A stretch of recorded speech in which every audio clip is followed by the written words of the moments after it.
This is a production of WKNO Memphis. Production funding for Sports Files is made possible in part by Infinity of Memphis has moved to Germantown Road, just half-mile north of Wolf Chase Galleria, and is proud to support WKNO for its quality broadcasting and service to our community. Quality and service? No wonder Infinity of Memphis feels at home on WKNO.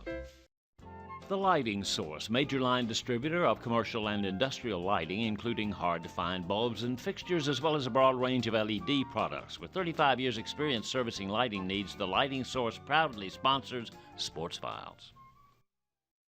The WKNO Production Fund, the WKNO Endowment Fund, and by viewers like you. Thank you. My guest today on Sports Files is the head baseball coach of the University of Memphis Tigers, Darren Schoenrock.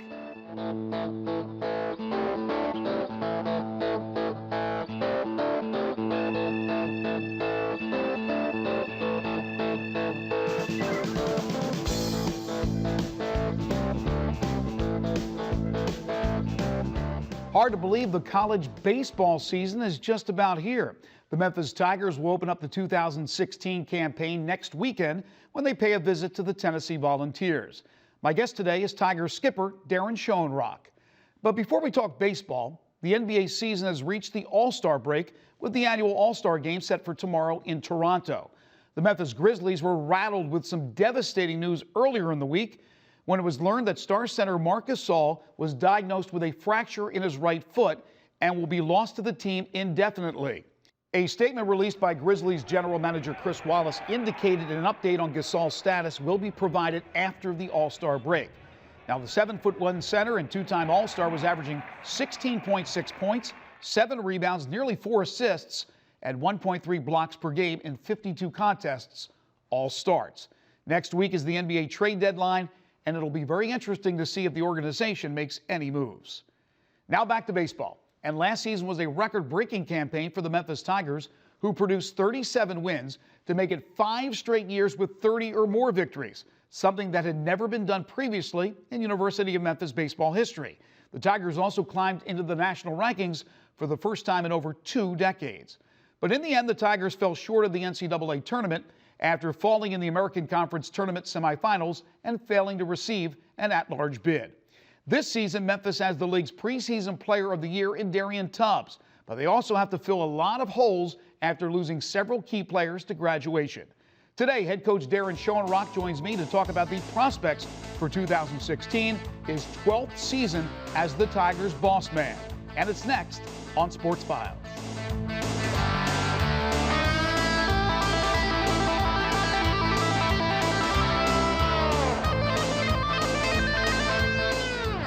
Rock, always great to have you on the show. Great to be here. Great to be here, Greg. Can't believe it's already baseball season. You guys get going next week at Tennessee. I know you're excited about it. We're excited. I'm excited because we've got some new faces. You know, we had a veteran pitching staff last year. We get to unleash some new guys on the mound against a very quality opponent that people recognize to start the season. All right, before we talk about the specifics of this upcoming season, last year was pretty special. You guys win 37 games. You get 13 wins over top 35 RPI ranked teams. You get in the national rankings for the first time in over 2 decades. You lose in the very competitive American Conference semifinals in their tournament. Mm-hmm. You would think that would be enough to get an at-large. It was not. How close do you think you guys were? We were very close. Close in number of wins. You know, most 37-win teams in a conference as good as the American is are in. Some of our non-conference opponents, not all, our non-conference schedule, like you said, was very, very good. Some of them really hurt our RPI. Some of them were, you know, you start playing teams outside of 150 in the RPI and you really, really get hurt. And so we built the schedule a little differently this year to try to avoid that. We had a couple of weeks, and then we had two series losses to Cincinnati, who was at the bottom of the American. But they're very, very good, very capable. We lost an extra inning game in Cincinnati and an extra inning game in Memphis to lose those series. If we'd have won one of those series, I think it would have made a big difference. But our guys made a great run late. We accomplished a lot of neat things last year, and we had a very good senior class that led the way. It really shows you how tough it is to get to the dance. It's very tough. It ended up being a four-bid league, and Top to bottom, our league is very good. With only 8 schools in the league that play baseball, when you think half of your league was in NCAA postseason play, that's pretty strong. And that speaks volumes about where we are as a league. Rocky brought up an interesting point about some of the teams you played last year and their RPIs, and it brought you down. But here's the dilemma. As you know, you are very well aware of, financial restrictions. So Yes. certainly those opponents that are closer to Memphis, a quick trip, a cheaper trip, you put them on the schedule because of convenience, yet they could be the ones in the end that bring you down. So it's kind of a It's very tough. You got Catch-22. you got to get it. You got to hit it luckily. You got to hit it where you play. Some of your regional or close proximity teams that you play need to have good years, and you need to win those games. Well, we won a lot of those games last year. Some of them didn't have good enough years to build RPI, but we do face some budget restrictions that we can't get on a plane and fly to California and play Cal State Fullerton 3-game series. That would be huge for RPI. But so we're up against kind of a balancing act of what we are able to do and what we need to do to build the proper RPI out of the schedule. And RPI is something that they look at very highly in college baseball. I mentioned the ranking, first time since 1994, top 25 ranking. That had to be very special for you guys. That's neat, because that's not a computer doing that. That's people looking at your body of work and going, hey, the RPI is all a computer formula, but the ranking is something that human beings noticed what we were doing and thought well deserved for our kids, very well deserved. Gone Tucker Tubbs, gone some of those starting pitchers, some relievers. We'll talk about some of the youngsters that need to step up, but you lose an awful lot of talent from last year. We do. We lost a lot of experience, and I think we're replacing the experience, Greg, with unbelievable talent. I'm just, and we lose a Caleb Wallingford, the 2-year Friday night starter, who's playing basketball for Josh now. Right. And Dylan Toscano, exhausted his eligibility, won 10 games as our Saturday starter last year, and Carter White, a senior catcher that caught basically every pitch for 4 years. And, so you lose a lot of guys that, along with Tucker, with the outstanding year Tucker had, that did things that kind of flew under the radar. And now I think the class of kids that we have in now, the freshmen and some junior college guys replace them, maybe a little more talented. That group last year had a lot of experience and a lot of leadership. You've had a number of guys over the last 5-6 years that have been drafted. Tucker Tubbs, we mentioned, taken by the Boston Red Sox organization. When you continue to produce players that go on to play professionally, whether it's in the minors or they make it to the show, that has to really bode well when you're recruiting. It does, and we're starting to get that reputation. It started locally, and now even being in the American Athletic Conference, which is a little bit more nationally known league from a media standpoint. We are right outside the Power Five, so we get a little bit more ESPN airtime in all of our sports than Conference USA did. And that has helped us recruit a little broader base, and part of that reason is what the draft has done with our program. We are losing some guys in the draft, and we want to lose juniors. You don't using one as a strange word, it's good for your program when guys get drafted high enough as juniors to go. In 2013 it was Sam Maul and my son Eric, both drafted obviously high enough to where we needed to lose them, and we did. We've got a couple of potential top 10 round picks on this year's team. You mentioned Tucker Tubbs signing last year in the 9th round, I believe. So we're very proud of those guys. That we enjoy having them back work out with us, but we also know that it's every dream of all 35 guys in that locker room. From one Tubbs to another, you talked about a couple of guys who could be gone and be a high draft pick after this year. One is the junior Darian Tubbs. The American Conference has named him its preseason player of the year. Some lofty expectations when you're donned the best preseason. Yeah, we just put a bullseye right on D's back, and he has really been enjoyable to watch mature. He started as a true freshman, and as most true freshmen, they was not ready. We threw him right in the leadoff spot. Spring of his freshman year, I think he went 0 for his first 25. Wow. Was overwhelmed. I had to counsel him after games. He was just beaten down, and I didn't envision this day was coming for him, where he's the preseason player of the year in a great league. But watching the body of work he put together last year in his sophomore year, and the categories that he was out, batting average was in the 330 range, 7 home runs, 50 RBIs, 40 stolen bases. He had just staggering offensive numbers that you go, man, that's a pretty good year. And our league recognized that. And most of the time, preseason players of the year in our league have been very good picks in the draft. So the challenge is going to be keep Darian grounded, keep him focused on his team, and he's done a great job of that. He hasn't been any different since the accolade came out. If nothing else, it probably gives him a little sense of a little greater responsibility. So just a dynamic player. I would compare Darian's game to a little bit like Ricky Henderson. He has the little flash. Little flash, has a little bit of power, enough to drive gaps and get a few balls out of the yard. Outstanding defensive outfielder, plus arm, and a stolen base guy. So kind of a different leadoff guy. You're not going to see Darian go up there and take a bunch of pitches all the time, just try to bunt like some guys. He's got some ability to do some damage with the bat, and we want him to do that. What's your biggest concern? Biggest concern is probably how to get a young pitching staff, get the game to Nolan Blackwood. And last year, a terrific closer. Terrific. Preseason All-American, preseason closer of the year in the conference. And will be a very high pick, I think, in this draft this year. Last year we had a couple of seniors, like you mentioned, Blake Myers, a lefty reliever, Craig Caulfield, that did a great job of getting the game to Nolan.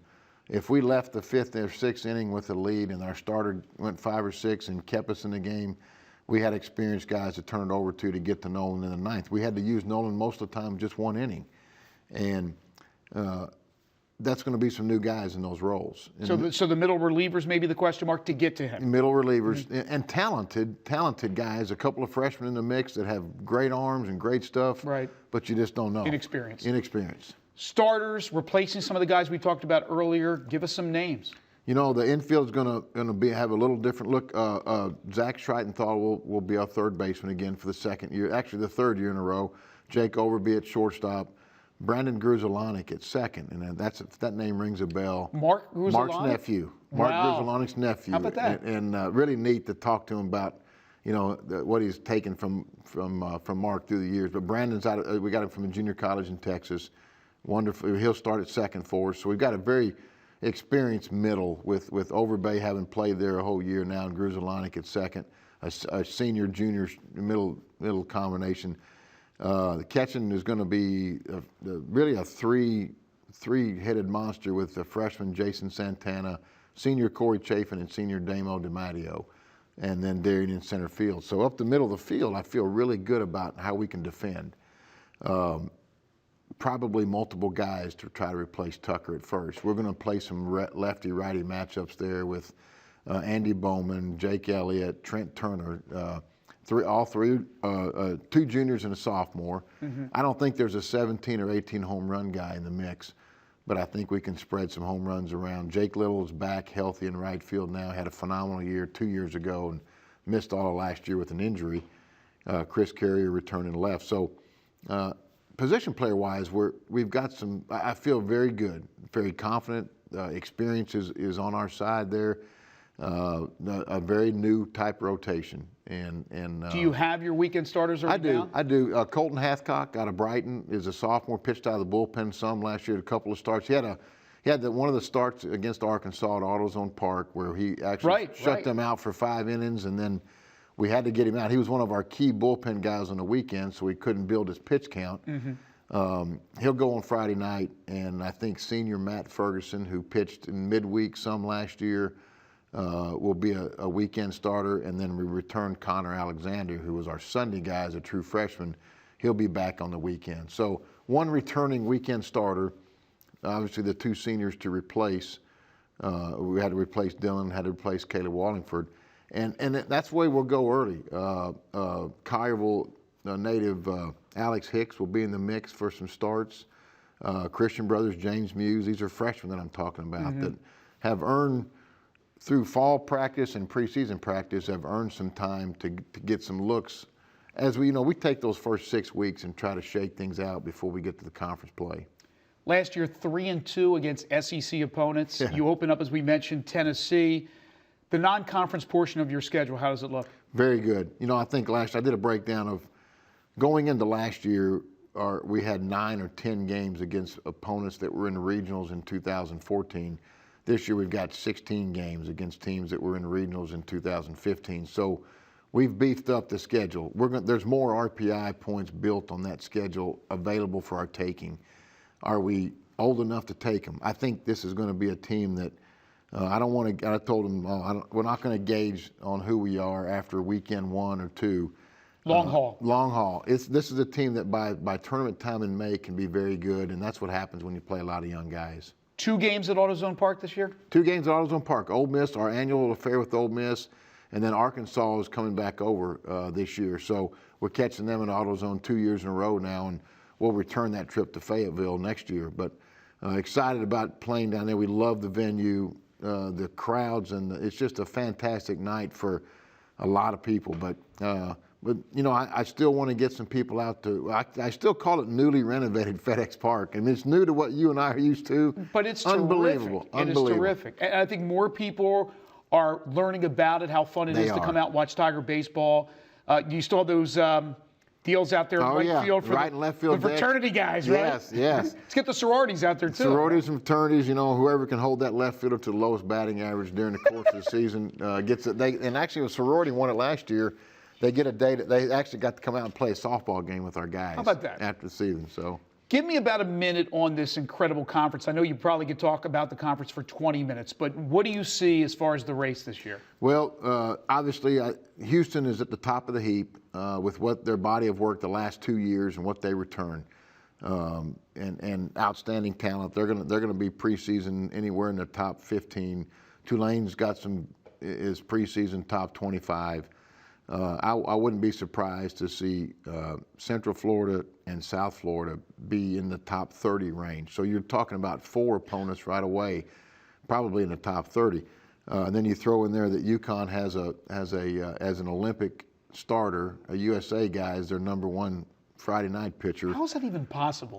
And it's amazing. All that cold weather. All that cold weather, and the program's got a lot of history. UConn does. It does. Goes way back, and Cincinnati, who I mentioned was at the bottom of the league last year, had we were right there at the middle of the pack to slightly above, and we lost 2 series to them.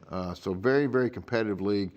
And then you add East Carolina and the history that they've had. They've hosted regionals in Greenville before, so they actually won the tournament last year, and are preseason ranked picked 3rd in the league. So very competitive league. If you can get in the top 4 in this league and get in the 35 win range, this will be a year that you should be in. All right, less than a minute. Final question for you. If you were to give me a word or a sentence on what the theme of this year's team is, what is it? Our guys have used lock-in, and I asked some of our older guys, what do you got with lock-in? They said, Coach, that means small increments. You just focus on this.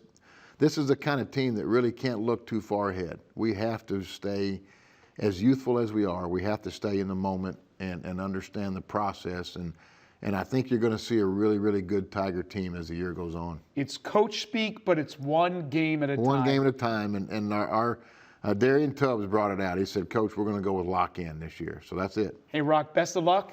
Great to have you always on the program. We appreciate it. That's Enjoy it. Tiger skipper Darren Schoenrock. We will take a short break. Overtime is next.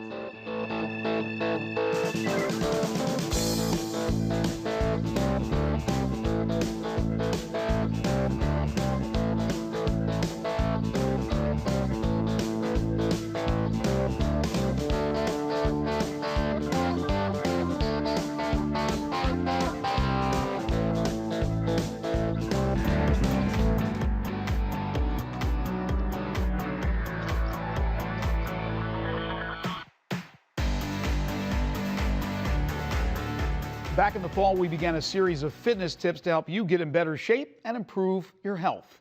And through our terrific trainers, we are trying to make it simple and enjoyable and as convenient as possible. Here's certified personal trainer Nate Sellers. Hi, I'm Nate, certified personal trainer, and today we're going to be going over strength and conditioning. Now, there are many schools of thought for strength and conditioning, but what we're going to do today is just a few basic exercises to show you how it's done. Now, we want to hit up the different muscle groups, and the first one we're going to work on are the biceps. So a standard curl can be done at any time, but we're going to take that up a notch. So from here, this is going to perform a conga curl. Wide stance, bring your elbows in just like this, torso up.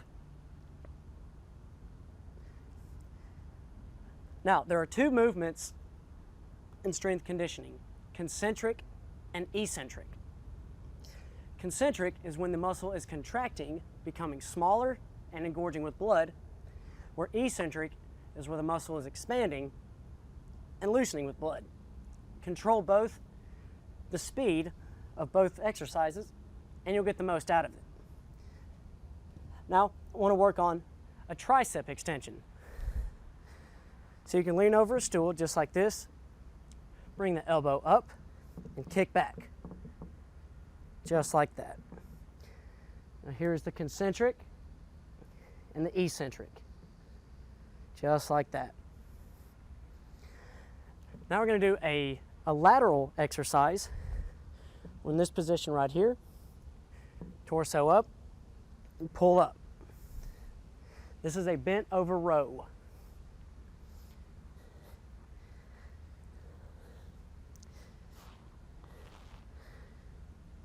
Just like that.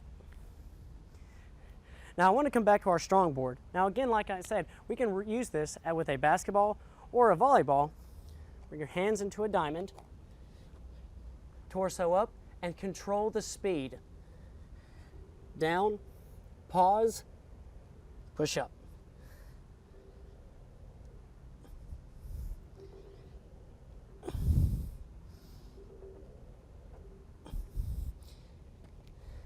Just like that. Now there's another tricep exercise I want to perform if you don't have dumbbells at home.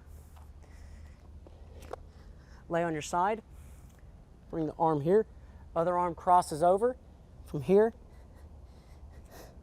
push up. It's going to work on the tricep.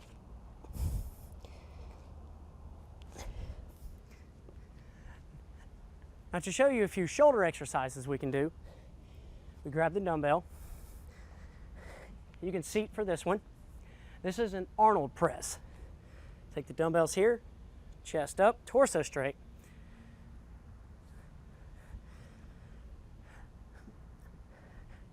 Now, the more repetitions you do, the better the endurance is.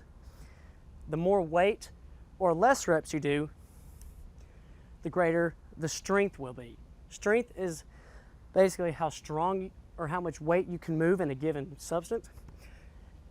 And endurance is how long the muscle can last before it is fatigued. You can also perform here a shoulder press and alternating, which is just as good, one at a time. Keep the other one stagnant, just like that. And so the last few exercises I want to do are some series of squats. Now, a lot of body squats I see in the gyms now are very poor form, so I'm going to go over you real fast, just a quick way to overcome bad form to make sure we get the most out of the exercise. So from here we want to have a little bit wider stance. Here, take the knees, roll them outward, bring your torso up, and drop your seat. Now notice how my feet, the toes are just slightly elevated, and the knees do not pass out over the toes. And from here, drive with your heels up like that. And if we keep our torso up, it's better for the pelvis and better for the spine. You can also do this with weights to make it more challenging.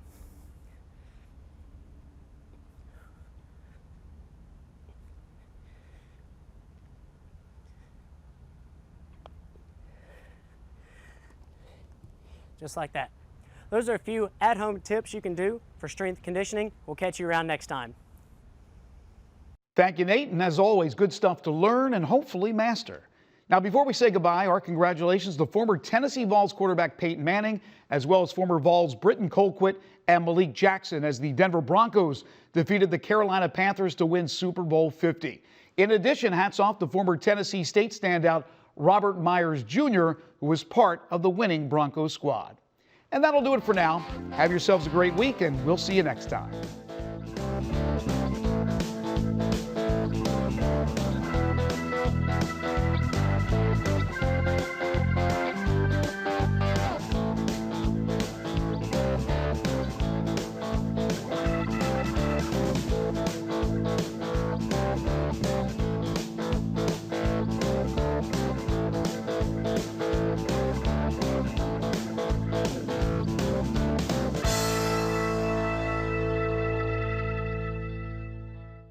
Production funding for Sports Files is made possible in part by Infinity of Memphis has moved to Germantown Road, just half-mile north of Wolf Chase Galleria, and is proud to support WKNO for its quality broadcasting and service to our community. Quality and service? No wonder Infinity of Memphis feels at home on WKNO. The Lighting Source, major line distributor of commercial and industrial lighting, including hard-to-find bulbs and fixtures, as well as a broad range of LED products. With 35 years' experience servicing lighting needs, The Lighting Source proudly sponsors Sports Files.